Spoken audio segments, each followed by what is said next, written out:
नमस्कार दोस्तों, स्वागत है आपका स्टडी फॉर सिविल सर्विसेज में। यदि स्टडी फॉर सिविल सर्विसेज के छात्र हैं तो ये वाला टेलीग्राम जरूर ज्वाइन करके रखिए। यूट्यूब चैनल में हमारे साथ है तो भी ये वाला टेलीग्राम ज्वाइन करना बहुत ज्यादा जरूरी है। सारे नोटिफिकेशन, सारे अपडेट, सारे मोस्ट इंपोर्टेंट पिक्स, सारा रिवीजन सब कुछ यहाँ पे बताया जाता है। देखिए ये हमारा एससीएस डेली क्विज चैनल है, इसमें डेली क्विज होती है, बिल्कुल फ्री में, इसको जरूर ज्वाइन कर लीजिएगा। ये हमारा इंस्टाग्राम का पेज है, इसको जरूर फॉलो कर लीजिएगा। Study for civil dot services करके अगर आप इंस्टाग्राम में सर्च करेंगे तो आपको मिल जाएगा। वीडियो के डिस्क्रिप्शन में इसकी लिंक दी हुई है। इसमें आप स्टोरी सेक्शन जरूर देखते रहा करिए, प्लस इसमें हाईलाइट्स आते रहते हैं और प्लस पोस्ट आती रहती है, इनको जरूर फॉलो करते रहिए। नमस्कार दोस्तों, आप सभी का स्वागत है स्टडी फॉर एग्जाम में। दोस्तों, कल उत्तर प्रदेश लोक सेवा आयोग के पॉलिटेक्निक लेक्चरर का पेपर हुआ है। उसमें कुल 25 प्रश्न जो है समान अध्ययन के पूछा गया है। हम लोग इस 25 प्रश्नों की जो है आंसर की देख लेते हैं, किस प्रश्न का कौन सा सही उत्तर है। पहला प्रश्न है, चंद्रप्रभा वन्यजीव अभ्यारण्य उत्तर प्रदेश के किस जिले में स्थित है।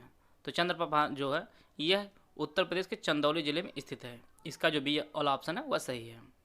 इसकी जो स्थापना हुई थी वह 1957 में हुई थी और यह कुल 58 स्क्वायर वर्ग किलोमीटर जो है इसका क्षेत्रफल है। इसका जो ऑप्शन बी है वह सही है।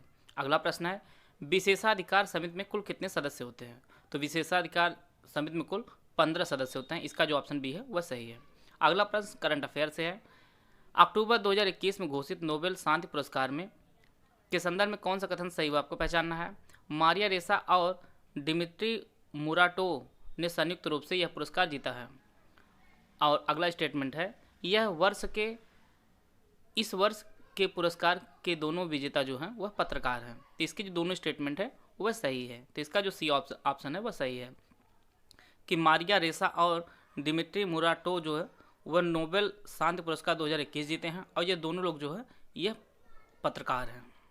आइए तो अगला प्रश्न लोग, निम्नलिखित में से कौन सा अनुच्छेद राष्ट्रपति को क्षमादान की शक्ति देता है। तो यह जो है ग्रांट पार्डन जो है यह ऑप्शन ए, यह जो है आर्टिकल 72 के अंतर्गत राष्ट्रपति को क्षमादान की शक्ति देता है।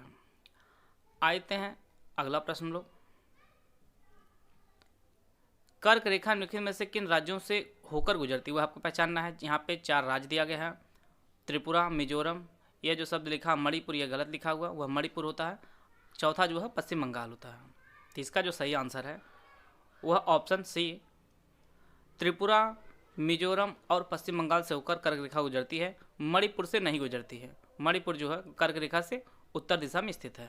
तो इसका जो ऑप्शन सी है वह सही है। आइए तो अगला प्रश्न लोग, यहाँ पे आपको सुमिलित करना है। एक तरफ वेद है, दूसरी तरफ ब्राह्मण ग्रंथ है। तो इसका जो सही आंसर है वह ऑप्शन ए इसका सही आंसर है। ऋग्वेद का कौशिकी ब्राह्मण, यजुर्वेद का शतपथ ब्राह्मण, सामवेद का पंचविश ब्राह्मण और अथर्ववेद का गोपद ब्राह्मण है। तो इसका जो पहला ऑप्शन है वह सही है। अगला प्रश्न है, भारतीय संविधान के किस भाग में संघ राज्य संबंध है। तो यह जो है संविधान के भाग 11 में भारत भाग में संघ राज्य संबंध है और यह अनुच्छेद 245 लेकर 254 के मध्य स्थित है। अगला प्रश्न यह करंट अफेयर्स पूछा गया है, अक्टूबर 2021 में हुए चुनाव में निम्नलिखित में से कौन सा देश 2022 से 24 के अवधि के लिए संयुक्त राष्ट्र मानवाधिकार परिषद के लिए चुना गया है। तो इसका जो सही आंसर होगा वह होंडुरास होगा। इसका जो ऑप्शन ए है। इसके साथ ही अर्जेंटीना, कैमरून, भारत ये सभी जो है देश भी चुने गए थे। तो इसमें जो सही आंसर होगा वह होंडुरास होगा। अगला प्रश्न है, भारत की संविधान सभा का परामर्शदाता कौन था। परामर्शदाता कौन था। तो यह जो है BN राव जी थे। इसके जो ऑप्शन सी है वह सही है। आए थे अगला प्रश्न लोग, निम्नलिखित में से कौन सा एक क्रांतिकारी काकोरी ट्रेन कांड से संबंधित नहीं था। जैसा कि आप लोग जानते हैं इसका जो यूपी सरकार ने नाम बदल दिया है, यह काकोरी ट्रेन एक्शन डे रख दिया है। तो इसमें जो है खुदीराम बोस नहीं थे और इसमें भाग लेने वाले जो क्रांतिकारी थे वह राजन लाहिड़ी, अशफाकुल्ला खां, रोशन सिंह, ये सभी जो है इसमें क्रांतिकारी थे। इसका जो ऑप्शन सी है वह सही है। एक भारत श्रेष्ठ भारत घोषणा कब की गई थी। इसकी जो घोषणा है वह वल्लभ भाई पटेल के 140वें वर्षगांठ अर्थात 31 अक्टूबर 2015 को की गई थी। 31 अक्टूबर 2015 को की गई थी। तो इसका जो ऑप्शन बी है वह सही है। आइए तो अगला प्रश्न लोग, किस चोल शासक के शासनकाल में प्रथम व्यापारिक प्रतिनिधि मंडल चीन भेजा गया था। तो यह राजेंद्र प्रथम थे। इन्हीं के शासनकाल में प्रथम व्यापारिक प्रतिनिधि मंडल चीन भेजा गया था। आइए तो अगला प्रश्न लोग, नागरिकता संशोधन विधेयक 2019 को संसद में किस तिथि को पारित किया गया था? तो यह जो है 11 दिसंबर 2019 को नागरिकता संशोधन विधेयक 2019 को संसद में पारित किया गया था। इसका जो ऑप्शन ए है वह सही है। यहाँ पे आपको वन्य जीव अभ्यारण्य और उसकी अवस्थित में आपको पहचानना कौन सा सही सुमिलित नहीं है, यहाँ पे नॉट लिखा हुआ, जिसको आप लोग ध्यान दीजिएगा।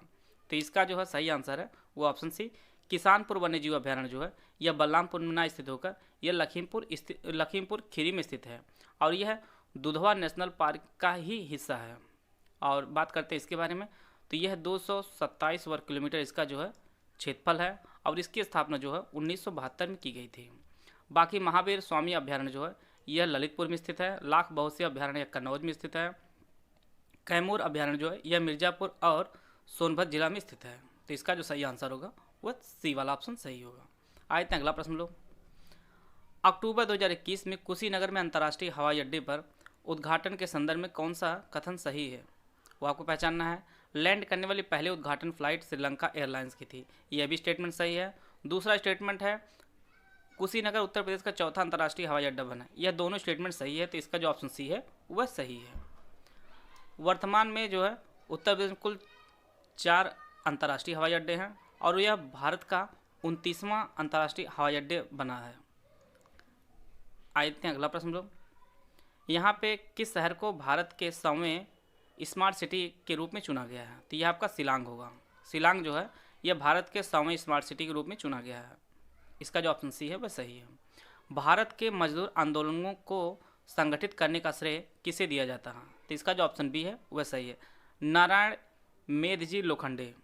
और यह जो है ज्योतिबा फूले के सहयोगी थे और इन्होंने जो है दीनबंधु पत्रिका भी प्रकाशित किया था और बाद में 1890 में जो है बॉम्बे मिल्स हैंड एसोसिएशन का भी गठन किया था। तो इसका जो सही आंसर है वो ऑप्शन बी इसका सही आंसर है। आइए अगला प्रश्न लो। निम्नलिखित में से कौन सा अंडमान और निकोबार द्वीप समूह का हिस्सा नहीं है? तो इसका जो ऑप्शन डी है, अमीन दीवी द्वीप जो है यह अंडमान निकोबार का हिस्सा नहीं बल्कि यह लक्षद्वीप का हिस्सा है। बाकी आपका रूटलैंड, नारकोंडम, बोमपोका जो है यह आपका अंडमान निकोबार द्वीप समूह का हिस्सा है। राष्ट्रीय विकास परिषद गठन कब किया गया था? इसका जो गठन किया गया था यह आपका 6 अगस्त 1952 को किया गया था। इसका जो ऑप्शन बी है वह सही है। अगला प्रश्न है, निम्नलिखित में से कौन अक्टूबर 2021 में विश्व कुश्ती चैंपियन में रजत पदक जीतने वाली प्रथम भारतीय महिला पहलवान बनी है? यह आपके अंशु मलिक बनी है। ये जितने भी करंट अफेयर पूछा गया वो हमारी करंट अफेयर जो स्टडी फॉर सिविल सर्विस पे अपलोड की जाती है उससे सारे क्वेश्चन यहाँ पे पूछे गए हैं। तो इसका जो ऑप्शन सी है वह सही है और ये सभी जो है हमारे पेड क्विज में कराया भी गया है करंट अफेयर के। आज तक अगला प्रश्न लोग। साहित्य के संरक्षक जहांगीर ने किसे पंडित राज की उपाधि से सम्मानित किया गया था? तो इसका जो सही आंसर होगा वो ऑप्शन सी जगन्नाथ को जो है जहांगीर ने पंडित राज की उपाधि से सम्मानित किया था। अगला प्रश्न है, यहाँ पे आपको कालक्रमानुसार व्यवस्थित करना है। तो इसका जो सही आंसर होगा वह आपका पहला जो है इसका सही आंसर होगा 1 4 2 3, अर्थात सबसे पहले जो है आपका साइमन कमीशन, इसके बाद भारत छोड़ो आंदोलन, फिर आपका कैबिनेट मिशन प्लान, अवंत में जो है संविधान निर्मात्री सभा की प्रथम बैठक। आए थे अगला प्रश्न लोग। यहाँ पे आपको सुमिलित करना है, एक तरफ खाने जो दूसरी तरफ संबंधित खान है। तो इसका जो सही आंसर है वह आपका इसका सही जो आंसर है वह डी वाला है। तांबा के लिए जो है आपकी तलौजा खान प्रसिद्ध है, लौह अयस्क के लिए बैलाडीला, मैग्नीज के लिए आपकी बालाघाट और अभ्रक के लिए जो है आपका नेल्लोर। तो इसका जो ऑप्शन डी है वह सही है। आए तक अगला प्रश्न लोग। यहाँ पे आपको कालक्रमानुसार व्यवस्थित करना है। 2.5 दिन का झोपड़ा का निर्माण, कुव्वत उल इस्लाम मस्जिद का निर्माण, सिरी फोर्ट का निर्माण, सुल्तानगढ़ी का निर्माण। तो यह इस प्रश्न का एग्जैक्ट आंसर नहीं मिल पाया है, इसका जो ऑप्शन सी है यह सही हो सकता है। इस प्रश्न का उत्तर आप लोग कमेंट बॉक्स में जरूर बताइएगा कि इसका जो ऑप्शन सी है यह सही है कि नहीं। आइए देखते हैं अगला प्रश्न लोग। यहाँ पे 25वां जो प्रश्न पूछा गया है, विश्व स्वास्थ्य संगठन ने कोविड-19 को कब महामारी घोषित किया है? तो इसे 11 मार्च 2020 को जो है विश्व स्वास्थ्य संगठन ने कोविड-19 को जो है महामारी के रूप में घोषित किया है। तो इसका जो ऑप्शन ए है वह सही है। वीडियो अगर आपको अच्छा लगा तो आप लाइक कर सकते हैं, चैनल सब्सक्राइब कर लीजिए। वीडियो को पूरा देखने धन्यवाद। जय हिंद, जय भारत।